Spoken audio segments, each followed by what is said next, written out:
नमस्कार, स्पीड न्यूजच्या police diary या विशेष सत्रामध्ये मी पूजा आपलं स्वागत करते। आज आपल्यासोबत एक खास व्यक्तिमत्व आहे। स्थानिक गुन्हे अन्वेषण शाखेचे पोलीस निरीक्षक तानाजी सावंत आज आपल्यासोबत आहेत। त्यांचा संपूर्ण जीवन प्रवास आपण या पोलीस डायरीच्या माध्यमातून उलगडणार आहोत। सर, सर्वप्रथम आमचं आपलं स्वागत आहे। धन्यवाद। तुमचं सर संपूर्ण जीवन प्रवास कसा होता, तुम्ही इथपर्यंत कसे पोहोचलात या संदर्भात आम्हाला जाणून घ्यायचं आहे। सर्वप्रथम सर, तुमच्या बालपणापासून सुरुवात करूया। तुमचं बालपणाचं आयुष्य कसं गेलं, त्यावेळी तुम्हाला कोणते छंद होते? मुळात मी शेतकरी कुटुंबातला आहे। माझं जन्मगाव अकलूज आहे, सोलापूर जिल्ह्यातील। माझे वडील खलासी फोरमन होते, जे शुगर फॅक्टरीचं इरेक्शन करायचे। शुगर फॅक्टरीचं इरेक्शन करताना माझं जीवन जे आहे ते कारखान्याच्या ह्याच्यावरच जास्त प्रमाणात गेलेलं आहे। आणि त्यातून वडील हे माझे खलासी फोरमन इंजिनिअरिंग डिपार्टमेंटला होते, प्लस शेती पण करायचे, त्यांना शेतीची आवड होती। तर खलासी फोरमनचं ते काम करताना त्यांना अधिकारी, आपल्या मुलांनी अधिकारी व्हावं असं एक माझ्या आई वडिलांचं, म्हणजे मूळतः वडिलांचं स्वप्न होतं। आणि त्या स्वप्नाच्या ह्याच्या कारणास्तव मुलांना कुठल्या पद्धतीने शिक्षण चांगल्या पद्धतीने देता येईल आणि संस्कार घडवता येईल हे वडिलांचं ध्येय होतं। आणि त्या पद्धतीने मला आई वडिलांनी शिक्षण देत गेले।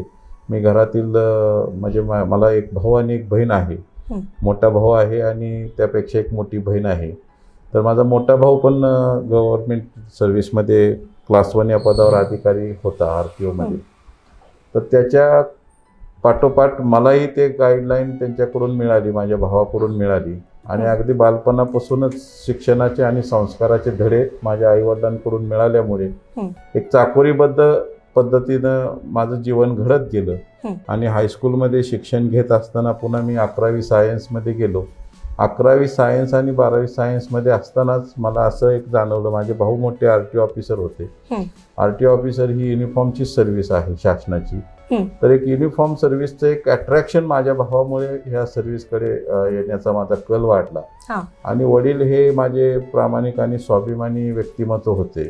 तर ते म्हटले, पोलीस ही एक अशी सेवा आहे की ज्याच्यामध्ये समाजाला बरंच काय देता येईल, तर तू पोलीस डिपार्टमेंटविषयी विचार कर, असं मला पहिल्यांदा माझ्या वडिलांनी आणि मोठ्या भावाने 12वीमध्ये माझ्या डोक्यामध्ये हे घातलं। आणि मुळातच NCC आणि स्काउटची मला सुद्धा शाळेच्या दिवसात म्हणजे प्राथमिक शिक्षण घेत असताना ती आवड होती। आणि ते NCCची आवड असल्या कारणाने मला ते परेड करणं हे ते आणि युनिफॉर्मचं एक अट्रॅक्शन तसं माझ्या रक्तामध्ये येत गेलं, संस्कारात येत गेलं। आणि मी 12वी सायन्सलाच निश्चय केला की आपण फौजदार म्हणून पोलीस खात्यात जायचं। साधारण 90-95च्या दशकामध्ये त्यावेळेस फौजदार हा एक वेगळा शब्द पोलीस दलातला वाटायचा। आणि त्यामुळे त्याचं ते अट्रॅक्शन होतं आणि ते मी उराशी बाळगलं। आणि ग्रॅज्युएशनला मी BSc ग्रॅज्युएशन केलं मी। ते ग्रॅज्युएशन करत असतानाच एक जाणवलं की आपण तेच ध्येय समोर ठेवायचं। 12वी सायन्समध्ये माझ्या डोक्यात हे पहिल्यांदा विचार आले। आणि FY SY TY ज्यावेळेस मी शिक्षण घेत असताना हेच एकमेव ध्येय असल्या कारणाने त्याच डोक्यात ठेवून ते चाकोरीबद्ध शिक्षण घेत गेलो। आणि BSc झाल्यानंतर 2 वर्षातच माझं MPSC मार्फत पोलीस दलामध्ये सिलेक्शन झालं। म्हणजे कुटुंबाने दिलेला फॅमिली सपोर्ट, त्याचबरोबर मोठ्या भावाचा आदर्श डोळ्यासमोर ठेवून सर तुम्ही आज या हुद्द्यापर्यंत पोहोचलेला आहात। सर, आजची जी यूथ आहे, जे यंग जनरेशन आहे, ते आपण बघतोय की सर व्यसनाच्या आहारी जात आहेत। आणि तुम्ही MPSC UPSCचा उल्लेख केलात, त्यामध्ये सुद्धा सर अनेक लोक 3-4 वेळा ट्राय करतात, अनेक मुलं, आणि त्यानंतर ते डिप्रेशनमध्ये येतात आणि मध्येच ते सगळं सोडून देतात। तर अशा यंग जनरेशनना, जे व्यसना आहारी गेलेले आहेत, ज्यांना स्वतःच्या आयुष्याचा मार्गच सापडत नाही आहे, अशांना आणि MPSC देणाऱ्या मुलांना तुम्ही काय सांगाल सर? निश्चितपणे आपला हा चांगला प्रश्न आहे। MPSC UPSC देणाऱ्या मुलांना मी एकच सांगेन की आपली जी ध्येयपूर्ती आहे ती प्रामाणिकपणे साध्य करण्यासाठी आपण जो वेळ देतोय हा प्रामाणिकपणे देतोय का, आपण केलेला अभ्यास हा प्रामाणिक करतोय का। आणि जे MPSC UPSC करणारा जो ग्रुप असतो, प्रत्येक एका व्यक्तीचा हा एक ग्रुप असतो, त्याचे मित्र असतील किंवा त्या ग्रुपमधले सगळे मित्रमैत्रिणी असतील, त्यांचा अभ्यासावर केल्यानंतर त्याची विशेष एक चर्चा होती, दैनंदिन अभ्यास केला। तर हे जर आपण प्रामाणिकपणे करत गेलो आणि डिवोशन दिलं, वेगवेगळे आता तर खूप काही उपलब्ध आहेत तुम्हाला नॉलेज मिळण्यासाठी, Google आहे की जे सगळ्या गोष्टी तुम्हाला सहजपणे उपलब्ध होतात। फक्त एकच आहे की ध्येयनिश्चिती पाहिजे. ध्येयनिश्चितीकडे जात असताना तुम्ही जे करताय ते प्रामाणिकपणे करताय का, आणि दिलेला वेळ आपण हा प्रामाणिक त्यालाच देतोय का, ह्या 2-3 गोष्टीचं जर आपण त्याच्यामध्ये केंद्रस्थानी ठेवलं तर निश्चितपणे 2 वर्षाच्या अवधीमध्येच कोणत्याही स्पर्धा परीक्षेमध्ये त्या विद्यार्थ्याला यश प्राप्त होईल असं मला वाटतं. मी खेड्यातून आलेलो आहे. अनेक विद्यार्थी आपण बघता, अनेक अधिकारी आपण सुद्धा बघत आहे की हे फार सर्वसामान्य कुटुंबामधून आलेले आहेत.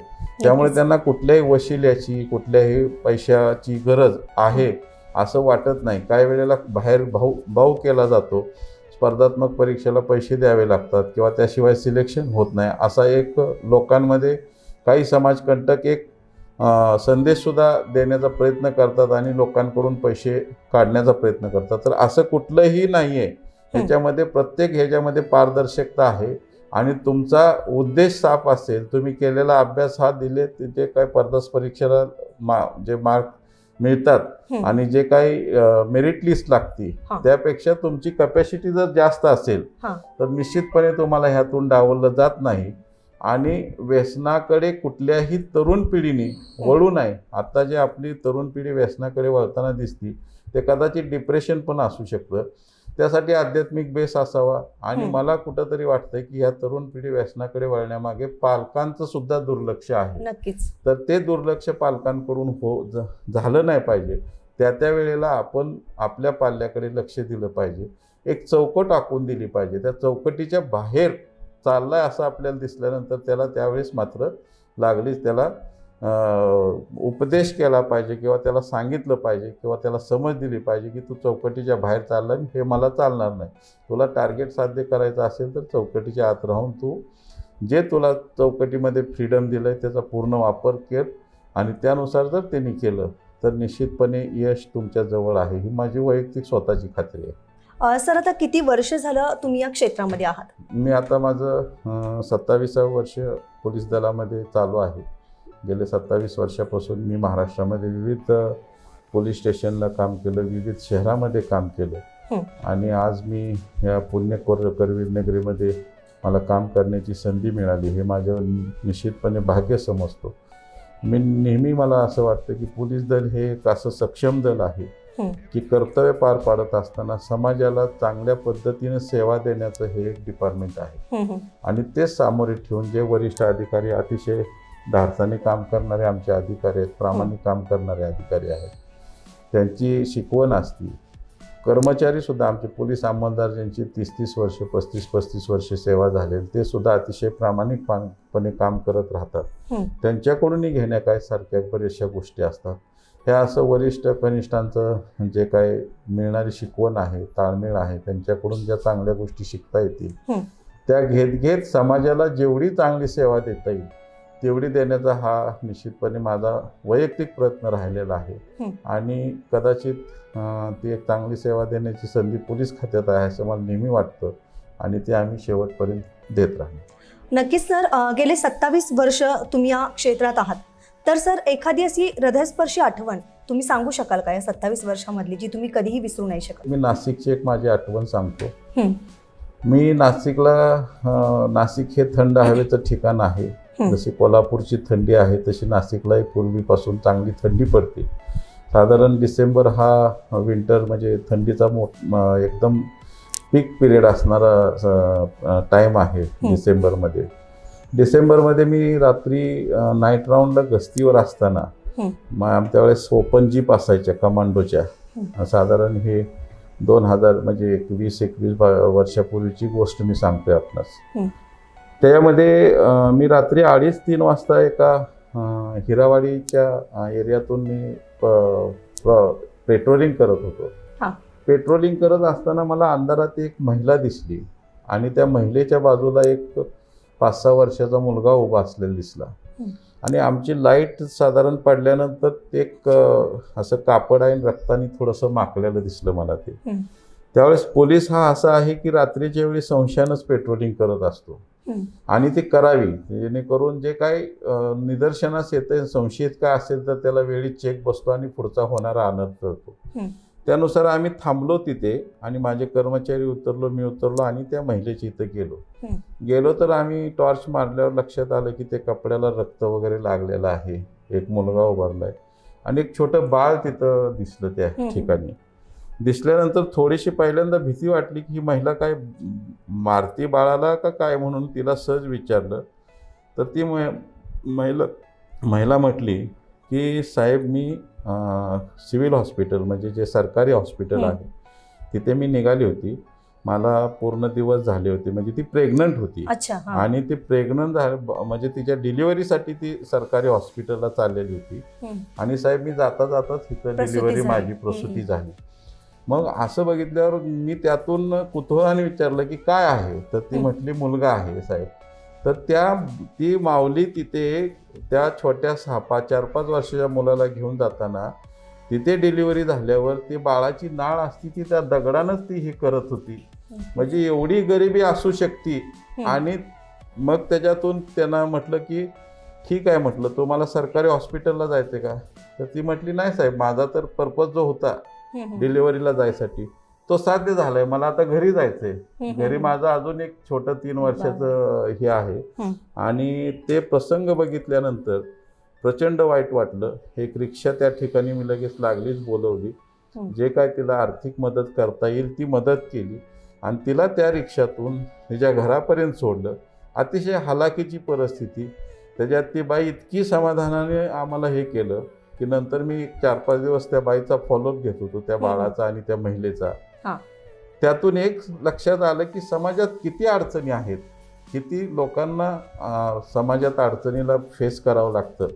आणि त्या अडचणी फेस करताना अशा पद्धतीचं हे उदाहरण बघितल्यानंतर मी माझ्या घरी उदाहरण येऊन माझ्या मिसेसला वगैरे सांगितलं की समाजामध्ये किती संकट आहे आणि मग तुम्हाला किती चांगल्या ठिकाणी ठेवलंय, तर आपण समाजाप्रत्ये कसं वागलं पाहिजे हे त्यातून मला एक शिकवण मिळाल्यासारखी किंवा मुळातच एक संस्कारमय जीवन घडल्यामुळे अशा गोष्टीकडे सुद्धा लक्ष देऊन त्यातून काय शिकता येईल, तर हा प्रसंग माझ्या कायम स्मरणात राहिलेला आहे. नक्कीच सर, एक हृदयस्पर्शी आठवण तुम्ही आमच्याबरोबर इथे शेअर केलेली आहे. सर, पुढचा माझा प्रश्न आहे किनी टोलनाक्याच्या थरारा संदर्भात. सर, त्या संदर्भात आम्हाला ऐकायचं आहे, म्हणजे काय होतं त्यावेळेची परिस्थिती. त्या संदर्भात असं सांगेल मी की आत्तापर्यंत तुम्हाला एक सामाजिक सेवा करण्याचं पोलीस खातं हे आहे असं एक मी सांगितलं, ज्यामध्ये आम्ही एका पोलीस अधिकाऱ्याचे नेहमी मला असं वाटतं की कप्पे असावेत. तो काम करताना त्यांनी प्रत्येक कप्पे ठेवायला पाहिजेत की कोणत्या क्षेत्रातली व्यक्ती आपल्याकडे येते.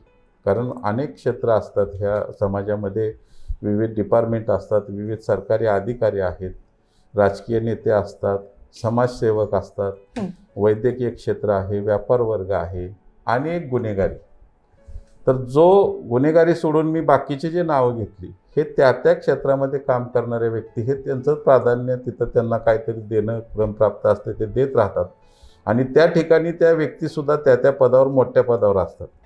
अशा व्यक्तींशी वागताना पोलिसांनी PRO ठेवून त्यांच्याशी समन्वय साधून अनेक त्यांच्याकडून आपल्याला काय घेता येईल त्या गोष्टी आपण त्यांचा फायदा करून घेऊन या समाजासाठी देतात.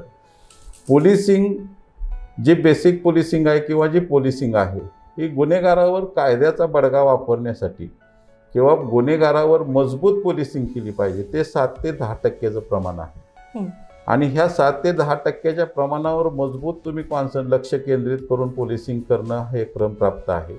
बाकीच्या 90% ही जनता PRO त्याच्याशी संबंध ठेवणे, त्या जनतेला पोलिसाशी काही संबंध नसतो किंवा पोलिसांचाही त्यांना त्रास नसतो. पण जे समाजकंटक आहेत, जे गुन्हेगार आहेत, जे 9-10% लोक 90%च्या लोकांना वेठीस धरतात, अशा लोकांवर मजबूत पोलिसिंग करणे हे माझ्या मुळातच तत्वात आणि रक्तात असल्या कारणानं किनी टोल नाक्याचा प्रसंग त्यातला एक फार मोठा प्रसंग होता. आणि मुळात पोलिसिंग करताना डगमगायचं नाही. जिथं पोलीस गरज वाटते की इथं आता पोलिसिंग करायचे, कधी कधी प्रसंग असे घडतात की आरोपी गुन्हेगाराला पकडायला गेल्यावर गुन्हेगाराला त्या ठिकाणाहून पळून जायचं असतं. पळून जाताना तो कोणीच बघत नाही की हा पोलीस अधिकारी आहे, पोलीस अंमलदार आहे किंवा पब्लिक आहे. त्याला अंधाधुंद फायरिंग करायचं आणि पळायचं. किनी टोल नाक्याची अशीच आम्हाला 28 जानेवारी 2020ला डॉक्टर अभिनव देशमुख सर होते. हं. त्यांना 8:30 वाजता राजस्थानच्या पोलीस पथकाचा फोन आला आणि वरिष्ठ अधिकाऱ्यांचा राजस्थानचे जे जोधपूरचे SP साहेब होते त्यांचाही फोन आला की आमचं एक पथक क्राईम ब्रँचचं नरेंद्र पुनिया साहेब आणि त्यांची टीम बेळगावकडून एका बिश्नोई गँगच्या जो पुनिया म्हणून आहे श्यामलाल पुनिया त्याचा पाठलाग करत चाललेले आहे आणि ते आमच्या टीमच्या ह्याच्यातून पुढं सुटून गेलेले आहेत. कर्नाटकमध्ये पण नाकाबंदी केली होती, त्यात पण ते सापडले नाहीत आणि पुढं जाऊन ते परत त्यांनी जाता जाता त्यांना कळलं की राजस्थान पोलीस पाठलाग करते.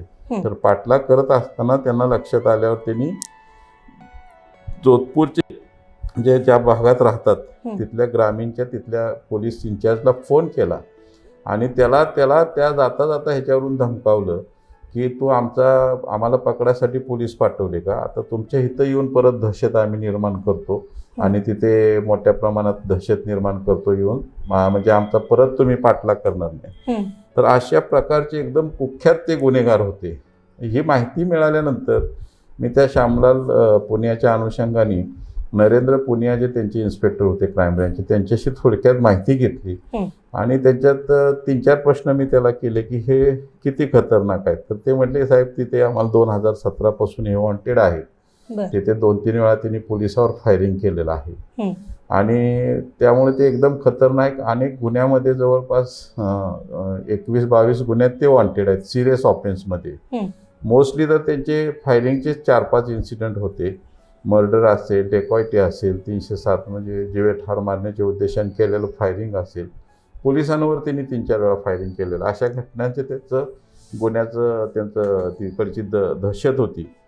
आणि ही माहिती मिळाल्यानंतर म्हटलं मग ते आता वेपन असेल का, तर 100% त्यांच्याकडे वेपन असेल असं त्यांनी आम्हाला माहिती दिल्यानंतर आम्ही आमच्या तयारीनं, कारण वेळ फार नव्हता, त्यांनी महाराष्ट्राच्या बाँड्रीमध्ये एंट्री केलेली होती. मग आम्हाला कोगनोळी टोल नाक्याला जाणं शक्य नव्हतं, पुढं किनी टोल नाक्याला गेलो तर आपण त्यांना अडवू शकतो. म्हणून मी माझी टीम घेऊन जवळपास 12-13 लोकांची टीम होती, माझे सहकारी अधिकारी होते आणि आम्ही असं करत किनी टोल नाक्याला इथून बरोबर आम्ही 16 मिनिटात पोचलो. आणि आम्हाला जे गाडी वर्णन मिळालेलं होतं विदाऊट नंबर स्विफ्ट डिझायर आणि त्यात 3 गुन्हेगार आहेत, तर आम्ही त्याचं गाडीची पाठीपाठ त्याच्यावर लक्ष ठेवून होतो. तिथे 16 मिनिटात पोचल्यानंतर 2-3 मिनटं मला तिथला परिसरामध्ये नाकाबंदी करायला ज्या लोकांना आमचे जे होते त्यांना वेगवेगळ्या लेनवर ठेवलं, काय पुढे ठेवले आणि मी माझी टीम घेऊन स्वतः पाठीमागं राहिलो. 2-3 मिनटातच ती गाडी आल्यावर आमचे API सत्यराज घोले जे आहेत त्यांनी ती गाडी ओळखली. आम्ही लगेच त्या गाडीच्या पाठीमागे त्या लेनमध्ये आमची गाडी लावली. ती गाडी लावल्यानंतर त्यांना आम्ही पॅक केलं. पुढं बॅरिकेड्स होते त्यांच्या, एक बस होती मोठी, त्या बसला पण आम्ही थांबवून ठेवलेलं होतं. त्यामुळे त्यांना चान्स मिळाला नाही. पण त्यांना लक्षात आलं की आपल्याला पोलिसांनी घेरलं आहे. पोलिसांनी घेरलं हे लक्षात आलं. आम्ही त्यांना बाहेर येण्यास पोलिसांचं आव्हान केलं. महाराष्ट्र पोलीस आहे तेही सांगितलं. त्यानंतर त्यांनी कुठल्याही ह्याला न जुमानता सेकंड लेनमधून त्यांना थोडीशी जाण्याची जागा आहे असं वाटल्यावर त्यांनी जोरात गाडी स्पीड वाढवला आणि सेकंड लेनमध्ये गाडी घातली. परंतु त्यावेळेस पोलीस दलाचं एक उद्देश साफ असल्या कारणाने आपण जे कामगिरीवर गेलो होतो त्यामुळं कदाचित आमचं हे चांगलं होतं. साथ आम्हाला नशिबाची साथ होती. ती गाडी लेनमध्ये न जाता समोर डिवायडरवर जाऊन स्पीडनं आपटली आणि ती गाडी तिथंच ब्लॉक झाली. गाडी ब्लॉक झाल्यावर त्यातला जो श्यामलाल पुनिया होता ड्रायव्हर सीटच्या बाजूला बसलेला, त्यांनी डायरेक्ट वेपन काढलं आणि माझ्याकडचा जो नामदेव यादव होता त्याला असं बाहेर काढायला गेलं. त्यांनी डायरेक्ट वेपन बघितलं, नामदेव खाली वाकला आणि ती गोळी फायर झाली. त्यावेळेस लक्षात आलं की ह्यांनी फायरिंग सुरू केलंय. मग तो फायरिंग करतच बाहेर आला. परंतु आम्ही सुद्धा फायरिंग होईल हे माहीत असल्या कारणाने आम्ही त्या तयारीत होतो. माझं सरकारी वेपन माझ्या हातातच होतं. इमिजिएट मी पोझिशन घेतली, 15 फुटाचं अंतर होतं. नामदेवला पाठीमागं बोलवलं आणि माझं वेपन मी कॉक केलं आणि त्याच्यात 2रा-3रा राऊंड फायर व्हायच्या वेळेस आम्ही पण डायरेक्ट 6 राऊंड फायर केले. त्यात श्यामलाल पुण्याला 4 राऊंड लागले. जखमी स्थितीत तो कोसळला. आणखी त्याचा एक श्रीराम मांजू म्हणून होता, त्याला एक गोळी लागली. पण मग पोलिसांनी 4ही बाजूनी त्यांना हे केलं होतं आणि फायरिंग आम्ही केल्यामुळे आणि तो मेन फायरिंग करणारा श्यामलाल पुण्या पडल्यावर त्या दोघांनी बाकीचे जे गुन्हेगार होते त्यांनी हात वर केले आणि आम्ही जखमी स्थितीत त्यांना पकडण्यात सगळ्यात महत्त्वाचं म्हणजे कोणतीही ठिकाणी टोल नाका, नॅशनल हायवे, टोल प्लाझा हा अतिशय गजबजलेला, आबालवृद्धांचं तिथनं प्रवासी वाहतूक चालू, तिथं फायरिंग झालं, 2-2.5 फुटाहून दुसरी लेन चालू होती. यामध्ये कुठल्याही प्रवाशाला, माझ्या कुठल्याही पोलीस अंमलदार अधिकाऱ्याला कसली इजा न होता आम्ही जिवंत पकडण्यामध्ये कोल्हापूर पोलिसांना यश आलं. हे एक माझ्या सर्व्हिसमधलं मोठी कामगिरी आहे असं मी समजतो. नक्कीच. म्हणजे खाकी वर्दी आपण बघतो, पण खाकी वर्दी मागे किती स्ट्रगल आहे, किती कष्ट आहेत हे आपण सरांच्याकडून आता जाणून घेतलेलं आहे. सर, माझा शेवटचा प्रश्न तुम्हाला असा आहे की आता कोरोनाचा प्रादुर्भाव चालू आहे, काही लोक लॉकडाऊन नको म्हणतात, पण प्रशासनाला व्यवस्थित साथही देताना दिसत नाहीत. तर या संदर्भात सर तुम्ही कोल्हापूरकरांना काय आवाहन करू इच्छिता? निश्चितपणे हा डबल म्युटेशन आहे, लोकांनाही लक्षात यायला लागलेलं आहे. आत्ता ज्यावेळेस लसीकरण, लस घ्या म्हणून सांगत होते त्यावेळेस आपणही बघितलं किंवा लोकांनी, नागरिकांनी बघितलं, त्यावेळेस लसीकरणाकडे घेण्याकडे पाठ फिरवली होती. परंतु आत्ता दुसऱ्या लाटेचा उद्रेक पाहता लोकांना लसीकरण आता कमी पडायला लागले. एवढ्या लसीकरणाकडे लोक गेलेले आहे, म्हणजे महत्त्व कळलेलं आहे. परंतु काही लोक जाणीवपूर्वक म्हणा किंवा ज्यांना अजून म्हणजे ह्याचं गांभीर्यच नाही, गेले वर्षभरापासून देशातच नव्हे तर जगभरात ह्याच्यावर कशा कशा पद्धतीनं उपाययोजना चालू आहेत आणि कोरोनाची साखळी तोडणं हे फार मोठं संकट शासनाकडे आहे. शासनाच्या ह्याचा एक आम्ही भाग असल्यामुळे पोलीस प्रशासनावर आहे अंमलबजावणी करणं. पोलिसांची भूमिका नाही आहे की ह्यात पोलिसिंग करणं, परंतु काहीवर निर्बंध केल्याशिवाय, अंमलबजावणी केल्याशिवाय त्याला ते त्याच्यापर्यंत पर्याय नाही कायदेशीर कारवाईशिवाय. परंतु आमचे जे पोलीस अधीक्षक आहेत शैलेश बलकवडे सरांनी, त्यांनी सुरुवातीलाच सांगितलं, ज्यावेळेस सेकंड लॉकडाऊन हे झालं आपल्याकडे महाराष्ट्रामध्ये, त्यावेळेस सांगितलं की मिशन संवेदना हे एक आपण सगळ्या पोलीस अधिकाऱ्यांना सांगितलं की ती राबवायची, जेणेकरून आपली पोलिसिंग करताना कुठल्याही हे जे संकट आहे हे सर्वांच्या दृष्टीनं पहिल्यांदाच आपल्यावर आलेलं संकट आहे. त्यामुळे अनेक लोक ह्या संकटामध्ये भयभीत पण झालेले आहेत. तर त्यांना कुठल्या पोलिसांचा पोलिसिंग नको, त्यांच्यावर पोलिसी बडगा नको. जिथं उल्लंघन होतं तिथं कायदेशीर कारवाई होईल, परंतु संवेदनशील राहून जी मदत करता येईल आणि ही साखळी तोडता येईल त्यासाठी हे गरजेचं आहे. आणि माझं नागरिकांना हेच सांगणं आहे, कोल्हापूरकर असतील किंवा सर्व नागरिकांना, आपण आज 1 वर्षाच्या ज्या मुलाला कळतंय त्यालासुद्धा कोरोना काय आहे माहीत झालेलं आहे. इतकं सोशल मीडियावर मोबाईल आहे, व्हॉट्सअप आहे, चॅटिंग आहे, अनेक मेसेज आपण बघतो, अनेक प्रसंग बघतो. आपण स्मशानभूमीमध्ये डेड बॉडीच्या लाईन लागलेल्या सुद्धा बघतो. ही पहिलीच वेळ असेल. एवढं सगळं दिसत असताना काही जण जे डोळे झाक करतात तर ते ह्याच्यामध्ये करू नये.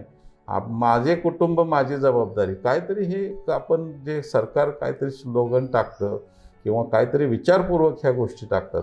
माझे कुटुंब माझी जबाबदारी म्हणजे मी पोलीस खात्यात आहे, मला बाहेर जावंच लागतं, परंतु मी इथून गेल्यानंतर जी दैनंदिन जबाबदारी आहे ती मी पाळणं. साध्या सोप्या गोष्टी आहेत. हँड सॅनिटायझर म्हणजे हँडवॉश असणं, हँड सॅनिटायझर करणे, मास्क तुमचा एकदा लावला की तुम्ही मास्क काढू नका. मास्क काढल्यानंतर तुम्ही स्वच्छ हात धुवूनच तुम्हाला काय घ्यायचं असेल ते इंटेक करा. तुमचे डोळे आणि तोंड ह्याला तुम्ही बिलकुल हात लावू नका जोपर्यंत तुम्ही स्वच्छता करत नाही. आणि सोशल डिस्टन्सिंग ह्या 3 गोष्टी पाळल्यानंतरसुद्धा बऱ्याचशा आपण ह्याच्यामध्ये सक्सेस होतो हे दिसून आलेलं आहे. आम्ही अनेक वेळेला गर्दीच्या ठिकाणी जातो, बंदोबस्त करावा लागतो, नागरिकांच्या मध्ये जावं लागतं, पण तरीसुद्धा ह्या गोष्टी पाळण्यामुळे आमच्यापर्यंत अजून आलेलं नाही. नागरिकांनी थोडासा संयम भरपूर दाखवलेला आहे. निश्चितपणे सुज्ञ नागरिक आहेत आणि हे दाखवत असताना आणि संयम थोड्या गरज आहे की सेकंड साखळी तोडण्यासाठी. जे शासनाने लॉकडाऊन विचारपूर्वक घातलेले आहेत, निर्बंध घातलेले आहेत, ते पूर्णपणे नागरिकांनी पाळावेत. आणि स्वयंशिस्त हाच ह्याच्यावर फार मोठा एक उपचार आहे असं मला वाटतं. मी सुरुवात करेल, मी पाळेल, हे ज्यावेळेस होईल त्यावेळेस कोरोनाची साखळी निश्चितपणे तुटेल आणि ह्याच्यावर आपण मात करू. नक्कीच सर. आज सावंत सरांनी आपल्यासोबत त्यांचा पूर्ण जीवन प्रवास उलगडला. म्हणजे सर्वसामान्य घरातला मध्यमवर्गीय कुटुंबातील मुलं कशा पद्धतीनं अभ्यास करून कुटुंबाचा जर सपोर्ट असेल तर कशा पद्धतीनं पुढे जाऊ शकतात, आज कोणत्या पोस्टवरती सर आहेत हे आपण पाहत आहात.